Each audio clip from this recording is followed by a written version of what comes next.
Good morning. This is Barry Jones with Standards Plus History Academy, and this is Saturday morning. I'm looking out at a very rainy day, very dark, very gloomy, and so good time to continue with our series, JFK assassination. And of course, if you watched episode 15 or listened to it, you know that we tried to establish the fact that Lee Harvey Oswald got special treatment in the military, special assignments, special security clearances because he was an intelligence officer. He was recruited into intelligence at El Toro. Uh, he went through training there, the Russian language training. He acted overtly communist. And we went through some of the examples of that. He got radar training. And this was all in preparation for what was to come. And we gave as some evidences of his intelligence status. Senator Schweiker, the House Select Committee, said everywhere we looked with Oswald, this was in the 70s, everywhere we looked, there was signs of intelligence. I mean, he was just everywhere, couldn't get away from it. And then David Atlee Phillips, who was the CIA chief in the Western Hemisphere based out of Mexico City, said, yeah, he was in intelligence. He was in the CIA. In fact, I was his case officer. And then we produced a memo by John McCone, who was the CIA director, in response to a request from the Secret Service. He said, yes, Lee Harvey Oswald was trained by the CIA under the cover of the Office of Naval Intelligence. He was trained for special assignment to go to Russia.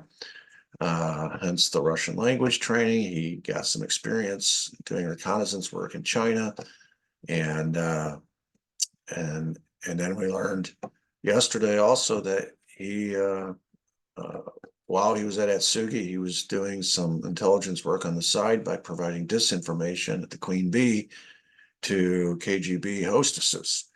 And they were paying his way. It's $100 a night. He made about $85 a month. So somebody was paying for him to go spread all this disinformation. And meanwhile, he had top secret clearances, security clearances to work on the U-2. And with his radar training, that was his specialty.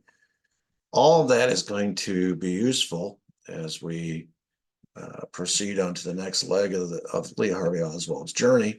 We left off yesterday. We were discussing how he applied for a hardship discharge on one day. The next day, he applied for a passport to go to Cuba and Russia. 3 weeks later, he had both. And when we left off, he was boarding a ship heading to Europe, with the eventual destination being Russia. So today, the question that we're going to look at is, what was this fake defector? Clearly, he's a fake defector. Okay, he's being sent over there. So what was this fake defector's real mission? What was the point of him going? Why did we jump through all these hoops to get him into Russia? There has to be an agenda. And there's 3 pictures here I want to discuss. I don't want to give it away too soon, but I do want you to be familiar with these pictures, and then after we get to the end, you might want to come back and check out these pictures again. They might have a different meaning. The top picture is Nikita Khrushchev examining the U-2 plane that was shot down in Russia. Francis Gary Powers, they made a movie about it recently, pretty famous. You know, the U-2 was flying all over Russia and was seemingly untouchable until all of a sudden it wasn't. So the intelligence bonanza that it proved to be for the Soviets was that when Gary Powers ejected, he forgot to hit, or chose not to hit, whatever, the self-destruct button. So the plane landed, it crash landed, and they were able to put the pieces back together and figure out what made this plane special. And of course, they captured Francis Gary Powers. So all of the deny that the United States had, that mode that we had been in for years, saying, we're not flying spy planes over Russia. We don't know what you're talking about. Now they've got the plane and they got the pilot. And so Nikita Khrushchev in picture 2 is furious. He uses this.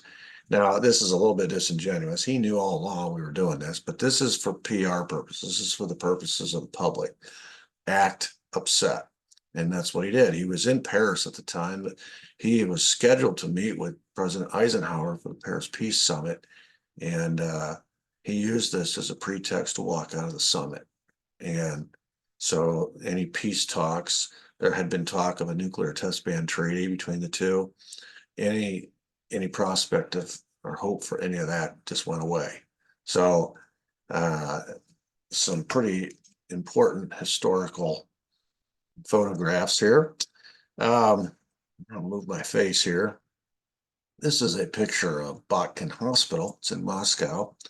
And when Oswald arrived in the Soviet Union, they didn't believe he was a real defector. They didn't believe him. And so the story goes that they told him he was going to have to leave. And so he locked himself in his hotel room, and he ran a bath, and he slit his wrist, and he jumped in the bath, and he basically attempted suicide. But it wasn't a real authentic suicide attempt. It was something he was trained to do to buy some time. And when his they call it an interest guide. It's basically a KGB officer who follows you around if you're in Russia, if you're visiting. When he arrived back at the hotel room, he came in, he found Oswald, so he had him he rushed him to the hospital. They bandaged him up. I think he had like 5 or 6 stitches. It wasn't a very serious cut. The doctors all concluded that this was a fake suicide attempt. Nevertheless, he ends up spending 11 days here. This is the wing that he was put in was a psychiatric wing for a suicide attempt. He spends 11 days in this psychiatric hospital with KGB officials. And at the end of those 11 days, the Soviets still planned to send him home, but at the conclusion of those 11 days, they changed their mind.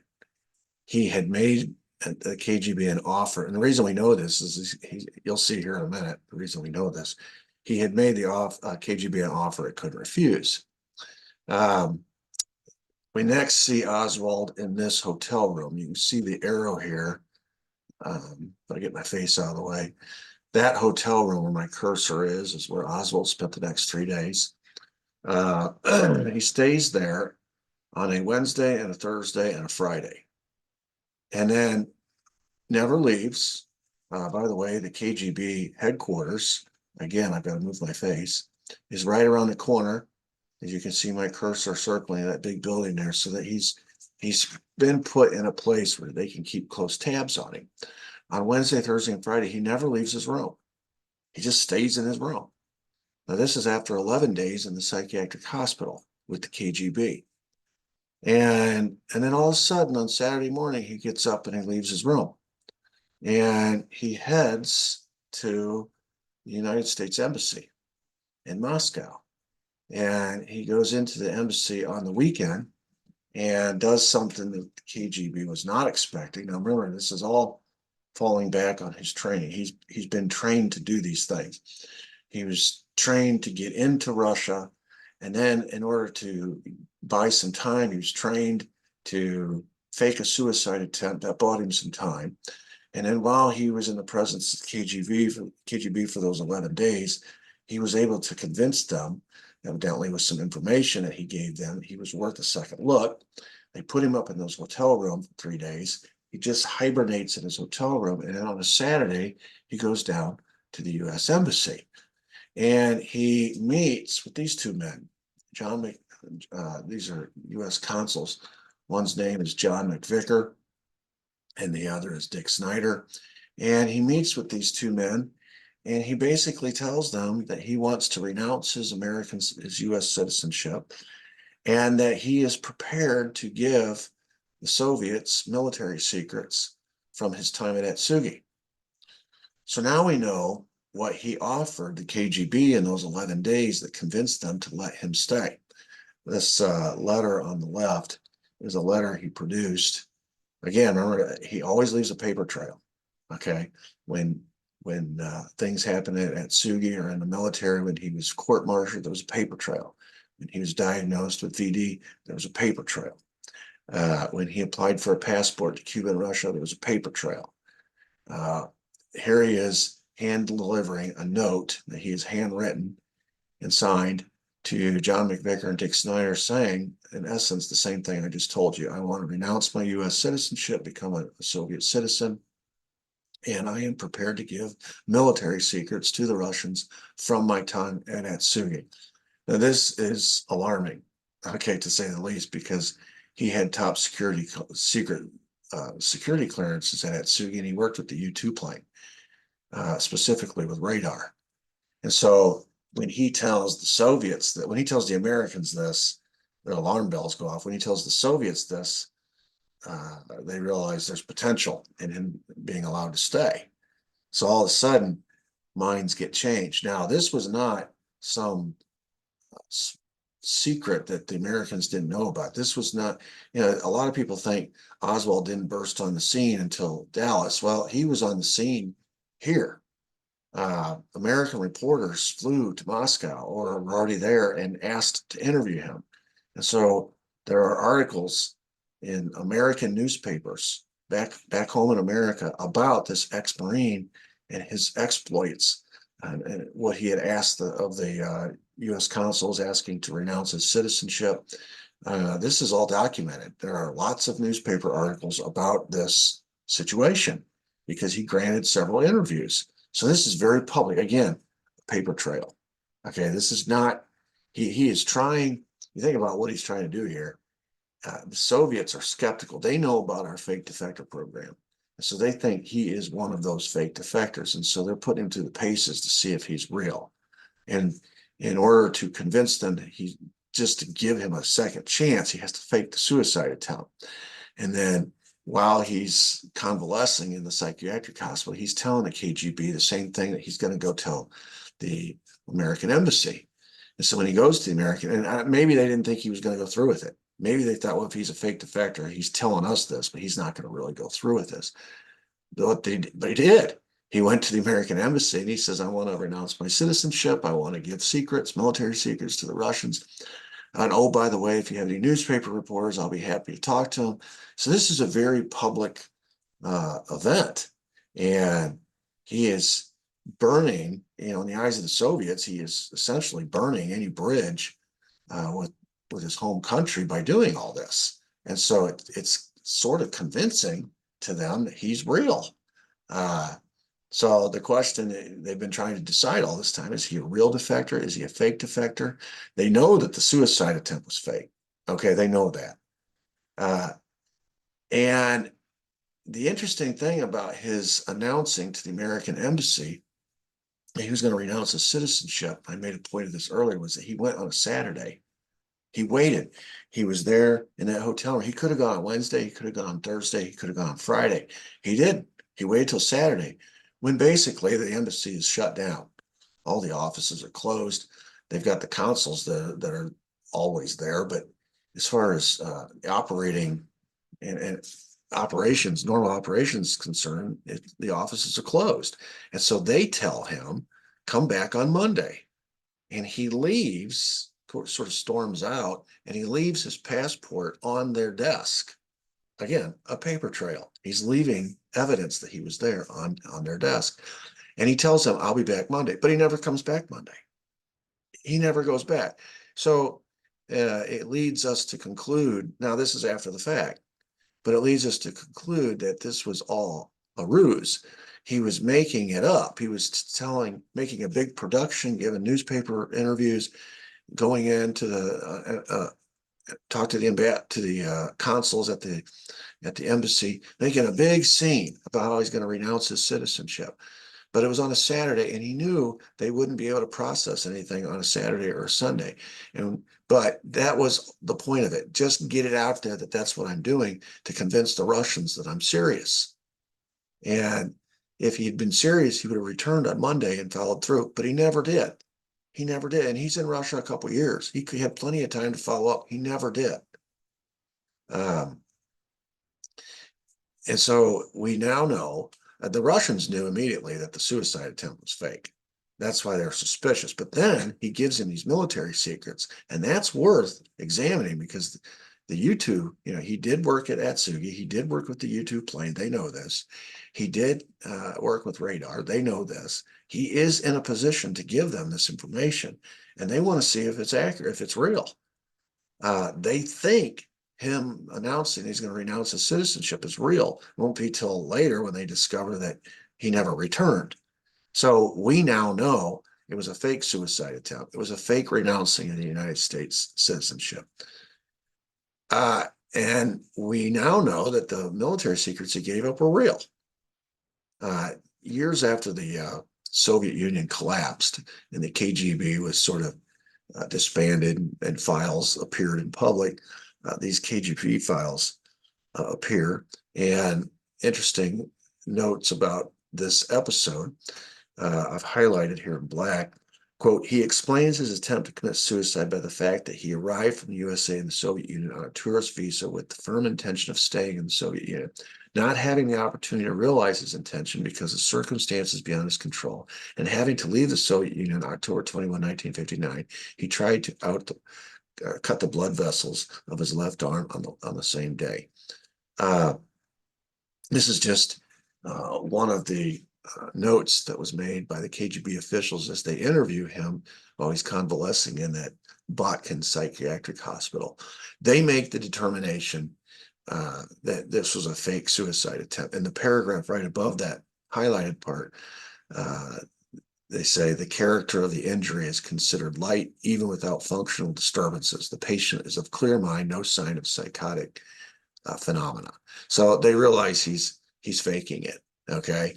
But boy, that information he gave him was so tantalizing. And so the question is, what happens next? Well, the KGB clearly makes a decision that he's worth their time. Let's put him on ice for a little while. He wants to stay, so let's put him on ice for a little bit here in Russia and give us time to confirm this military information and see if it's accurate. So they put him up, not in some dive. They don't put him in a jail cell or anything. They put him in a rent-free luxury apartment with 2 private balconies overlooking a river in Minsk. They send him off to Minsk, and they give him a stipend, monthly stipend of 5,000 rubles from the MVB, which is secret police. And then they give him basically a fake job. He shows up. He didn't really have to do anything. And the combination of the wages and the MVD stipend, he makes more money during this period of time he's living in Minsk than the factory director, which in normal situations, the biggest factory in town, the factory director of that town makes the highest salary in town. He's making more money than the factory director. According to his diary, Oswald said he's never had it so good. He's never lived this well. They give him travel privileges. In Russia, that's a big deal. Back in the Soviet Union, you didn't have normal Soviet citizens didn't have travel privileges. They had to ask permission to leave their town. And he's got permission to leave his town or leave Minsk whenever he wants. They give him a 16 gauge shotgun. Soviet Union at that time was gun free. So no other Soviet citizen had a gun. He had a 16 gauge shotgun, hunting privileges. I mentioned this earlier in the episode about the myths about Oswald, that he was a good shot. This is during the time that he went hunting with one of his friends there in Minsk, and they were hunting rabbit, and he was such a poor shot he couldn't hit the rabbit. So his friend had to take the 16 gauge shotgun, shoot the rabbit for him. Okay, that's why he had a shotgun in Minsk. The government gave it to him. He had affairs with at least 5 local girls. And according to his own diary, as I mentioned earlier, he was living big, living large. He was sort of a celebrity. Everybody knew he's the American. But of course, he speaks fluent Russian. But he is the American. He's living this exotic lifestyle. He's got this nice apartment. He's got this balcony that overlooks the river. He makes all this money. In Russia, there's really not a lot of things to spend the money on, but he's got plenty of money if he needs it. And so, and he's got a job. He's gainfully employed. I mentioned friends. He had friends in Minsk.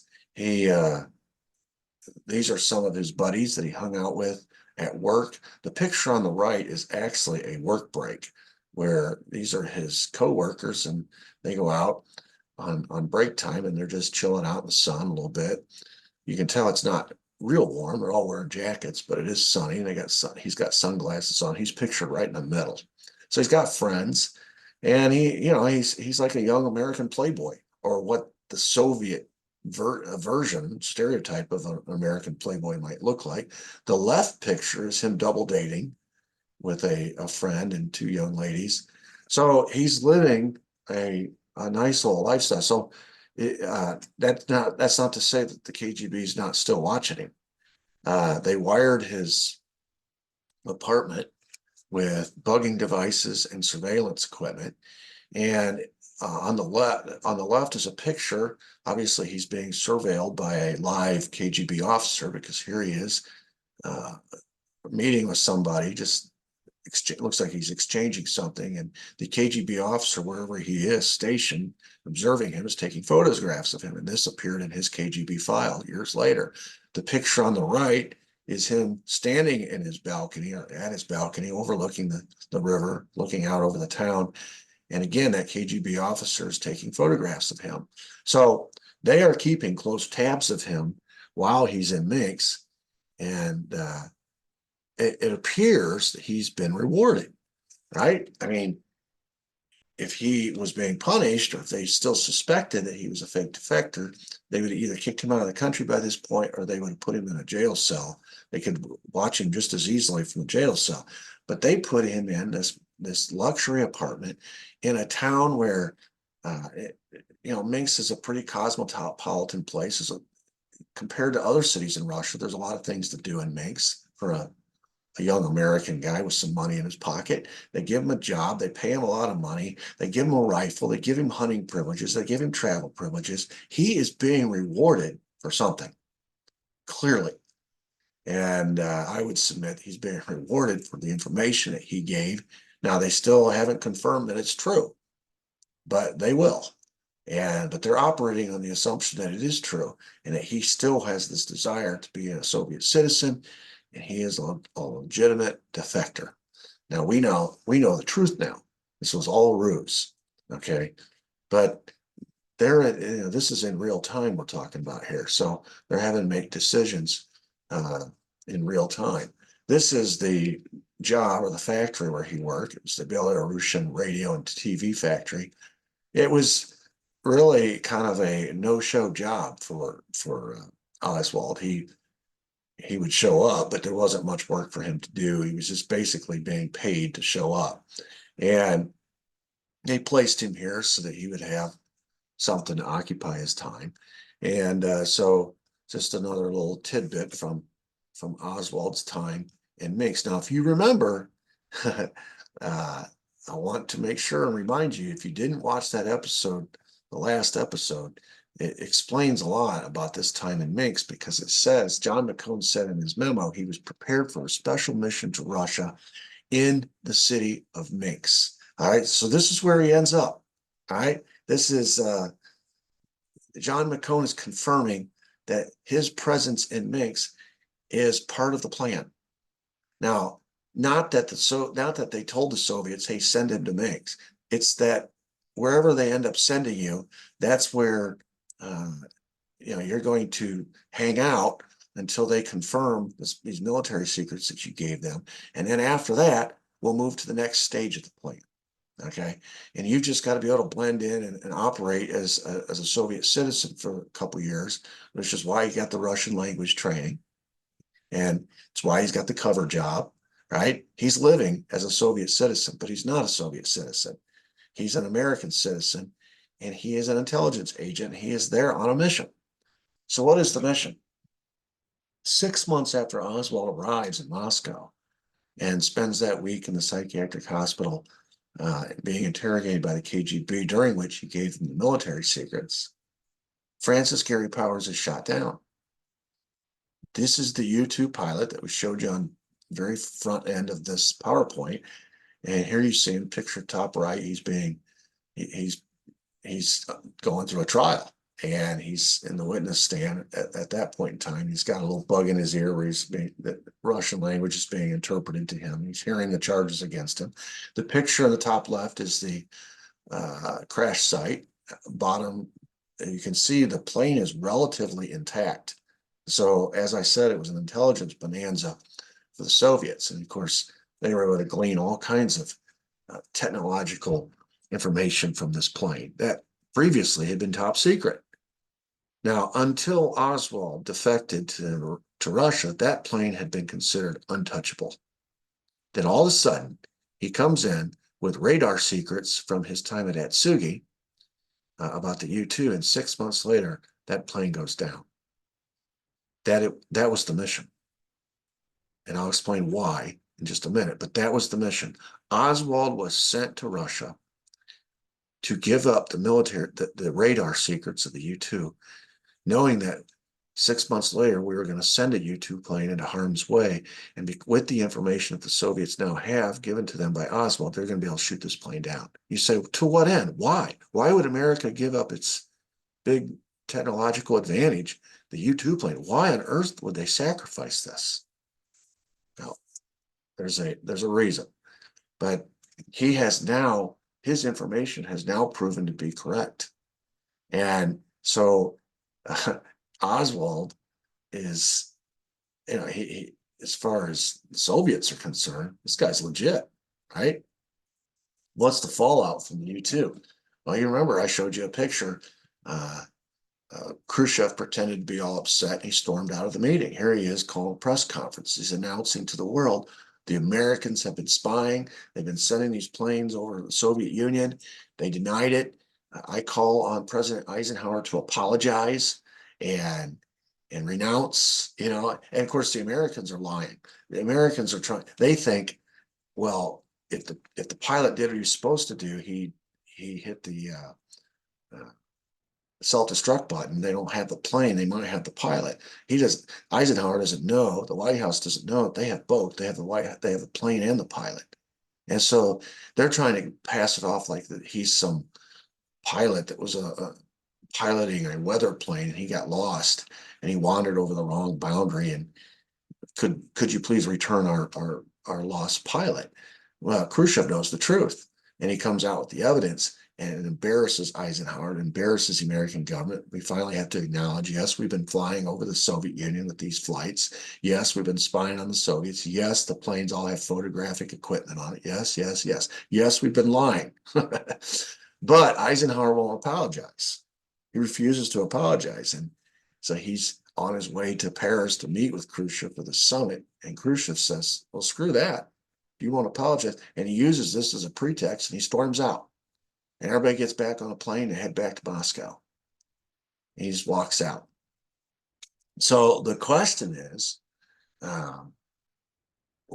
why would we if this was his mission, why on earth would we give up this plane? It's been a bonanza for us, which serves the American, and I don't think that's quite the right question. The real question should be, which serves the American military armaments industry, the military industrial complex, and intelligence community's interests more, continuing the Cold War or peace? This peace summit, there was a possibility of a détente between the United States and the Soviet Union coming out of this peace summit. Now that Stalin is dead and Khrushchev is in charge, Khrushchev is willing to negotiate. Stalin never was. And so Eisenhower now has a partner that might be willing to listen to peace overtures. And there are even rumors of possibly a nuclear test ban treaty at this peace summit. This is big. This is the first big meeting or big summit between an American leader and a Soviet leader. And of course, it doesn't happen. But if it had happened, think of the possibilities. This is what eventually Kennedy wants to get to, and he eventually does become a partner with Khrushchev, and he eventually does sign a nuclear test ban treaty with Khrushchev. Eisenhower could have beaten Kennedy to the punch if this Paris Peace Summit had happened, but it didn't happen. And the reason it didn't happen is because that U-2 plane went down. Now, how does that serve the interests of the military-industrial complex? Well, look at our budgets. It comes down to money. In 1950, our military budget was $13 billion. That was 2 years before Eisenhower, 5 years after the World War II ended. We're in the Cold War by that point, but obviously not full-fledged, because by 1961, that budget has gone up to 47 billion. Okay, that's quite an increase. By 75, it'll go to 100 billion. By 86, it'll go to 170 billion. By 2010, it'll be 664 billion. I mean, in the offing, there's a war called Vietnam War that'll span 20 years and 4 presidents, which will cost $660 billion in today's money. If you take the Cold War and it continues on to its end in 1991, from 45 to 91, that's worth over $10 trillion to the military-industrial complex. Now, if the Cold War ends with this summit, that money doesn't get spent. If there is no Vietnam War, because this summit brings about a détente between the United States and the Soviet Union, that $660 billion that got spent over 20 years and 4 presidents for Vietnam does not get spent. Okay? It comes down to cold, hard cash. And there were people, cold warriors, in the American military-industrial complex who viewed this Paris Peace Summit, and of course, they've been planned long in advance. So you say, well, they've been training Oswald for all these years. How could they have known that the Paris Peace Conference was going to happen? Because if it was planned years in advance, so they had time to get ready. And they viewed the Paris Peace Summit as a threat, it was a threat to the money spigot. You said, well, wouldn't the American government, wouldn't these people want peace? Not necessarily. Peace doesn't make money. War makes money. And the Cold War, as we've just established, was worth a lot of money.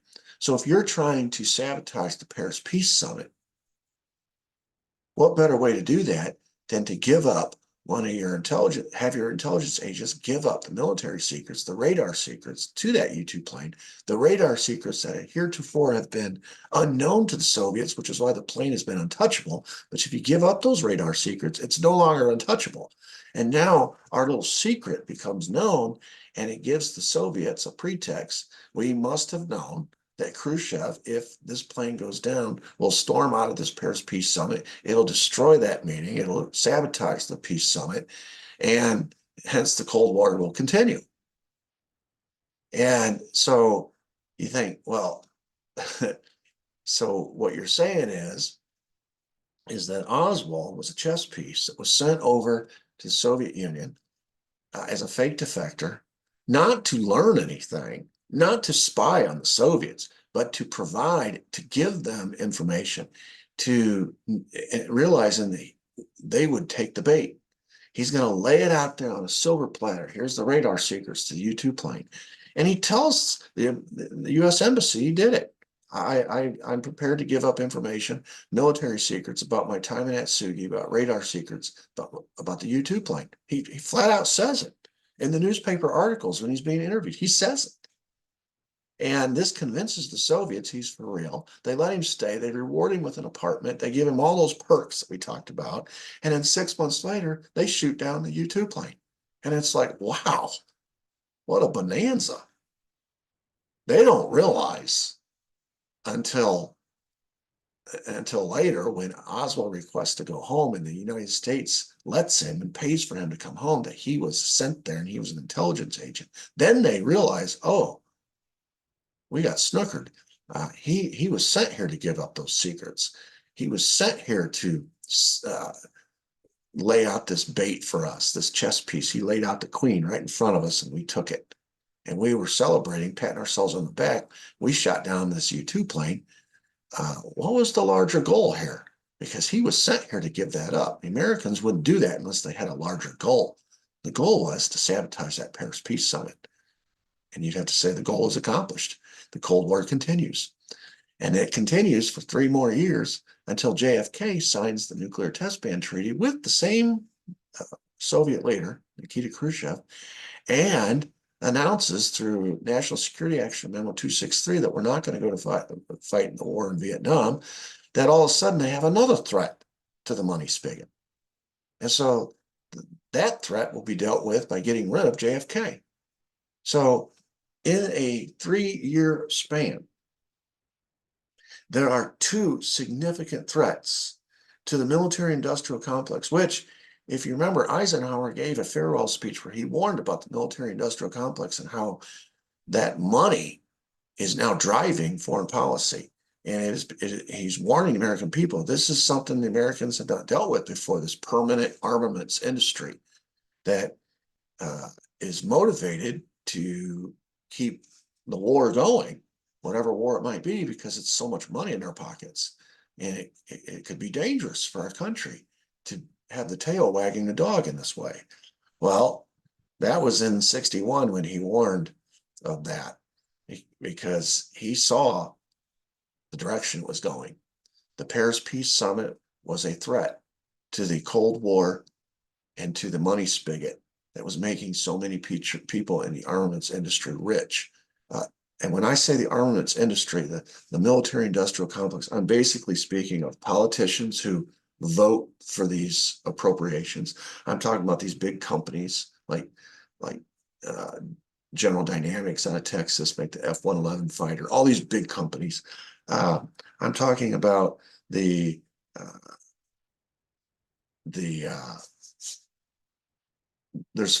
basically, when you talk the military and intelligence, so you're talking about the politicians, the military itself, the intelligence, which the military used intelligence to get intel. The CIA gave them foreign intel, the FBI gave them domestic surveillance. The military used that information, so they needed intel. But the intel, like CIA, needed the military, because a lot of the covert operations that were going on during the 50s, they needed military backup for those covert operations. So you got politicians involved, you got military involved, you got the CIA and intelligence involved, FBI, and you've also got the big companies. That's the armaments industry. That's the military-industrial complex that Eisenhower was talking about. And as long as the money spigot is flowing, all four of those groups are happy. But if anyone or anything comes along that becomes a threat to that, then orders are given, or agendas are drawn up whereby those threats must be neutralized. In 1960, the threat was the Paris Peace Summit. So Oswald was trained as the agent who was going to go to Russia. And you can see, you look at his background, he got the radar training, he got the intelligence training, he was recruited into intelligence, he got the Russian language training. So then he's sent to Atsugi. He reveals himself enough to these Russian KGB hostesses at the Queen Bee for them to know that he is a high enough up guy, that he has radar secrets, that he is working with the U-2, that word gets passed along up the chain. And when he ends up in Russia, they confirm, yeah, he was at Atsugi. Yeah, he does have radar secrets. Yeah, he did have top secret security clearances. Yeah, he did work at the U-2. And so when he spends those 11 days in that psychiatric ward talking to the KGB, and he gives them the military secrets, and they confirm who he was and what he did, they say, this is worth checking out. If it doesn't prove to be true, we can do anything we want to this guy. If it proves to be true, it's going to be huge for us. And 6 months later, it proved to be true. And they took the bait.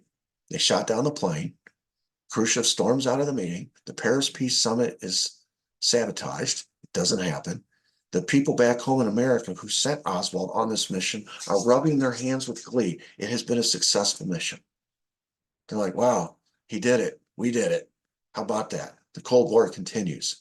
And the money spigot just continued to flow for 3 more years until the next threat came along. And the next threat was JFK. And here he goes and back channels secretly a secret negotiation with Khrushchev to sign this nuclear test ban treaty. He signs the National Security Action Memo 263, which would mean no Vietnam War. He's running for re-election. He's going to win. He's already threatening to privately, he's going to take LBJ off the ticket and replace him with somebody else that's going to set it up for in 68 for his brother Bobby to run. So it's not just going to be JFK. They're going to have to deal with Bobby in 68. And Bobby and JFK are like two heads of the same coin. It's not a coincidence that they dealt with one threat in 63, JFK, and then the second threat in 68, they dealt with Bobby as well. Okay, so they deal with these threats as they come along. What's the end? To what end? What's the point? What's the goal? To make money. It's blood money. And it's in their interest for this Cold War to continue. It's in their interest for Vietnam to happen.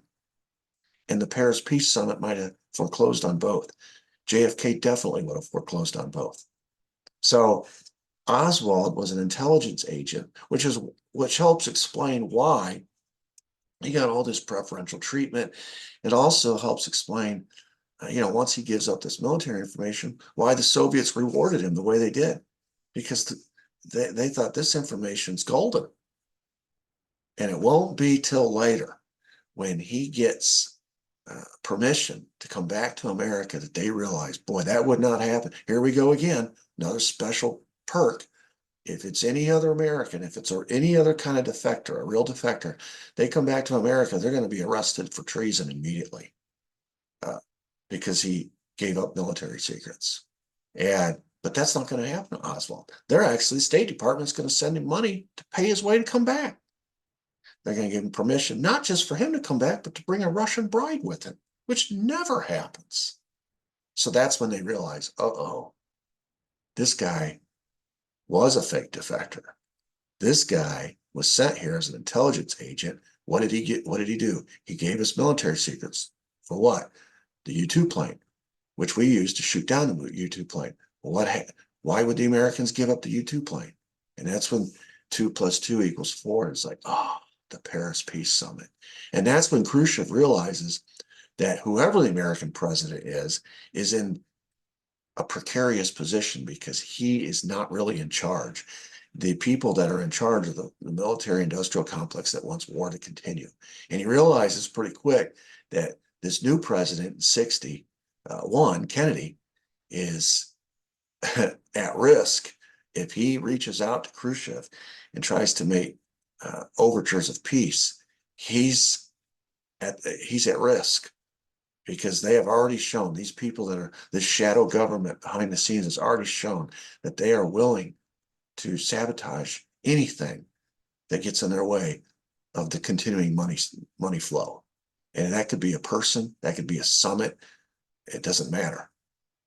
They can be sacrificed. And so Khrushchev's going to come to respect Kennedy in a whole new way as time goes on, because he realizes that Kennedy is being, there's forces at work against him behind his back. Now, Khrushchev has the same thing going on behind his back in the Soviet Union. They don't want him. There's cold warriors in Russia don't want him to reach out to Kennedy. So I think two of the most brave leaders in the last century were Nikita Khrushchev and John F. Kennedy, because they both went against these shadow governments, these hardliners that were in their government that didn't want peace, that wanted a continuation of the Cold War. And both had to buck that, and both paid a price for it. JFK with his life. Nikita Khrushchev was overthrown a year after JFK died. So neither one lasted much long, but they had the courage to do something that a lot of leaders wouldn't have the courage to do. And it cost JFK his life. But these are the two threats. Paris Peace Summit and JFK became the two threats to the Cold War money spigot. And Oswald was a pawn in the game. He was a chess piece. He was trained to go over, give up the U-2 plane. Once that happened, his mission was over. So the question next will be, what happens next with Oswald? Are they just going to leave him there? Is he going to be trained for another mission? Is there another mission in his future? What's next? And we will cover that when we get to episode 17. If you liked today and you learned anything or are learning anything through this series, feel free to subscribe to my channel and hit the notification bell. That way you know anytime I drop new content. And please give me a thumbs up. And feel free to comment on these videos on YouTube. Just feel free to comment. I enjoy reading the comments. And that's what I'm trying to do, is start a dialogue. It's one of the things it's one of the reasons why I start off with a question, because these questions are questions that I've been asked in the past by my students. And it's really interesting when I'm teaching my students, I always try to wind up 10 minutes before the end of the period and have a dialogue with them and let them ask questions and answer. And I just try to answer whatever questions that they may have.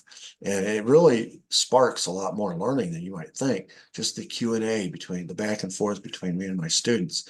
And we can do that to a lesser degree possibly, but still we can do that through the comment section on these YouTube videos. So feel free to comment or email me with any questions or comments.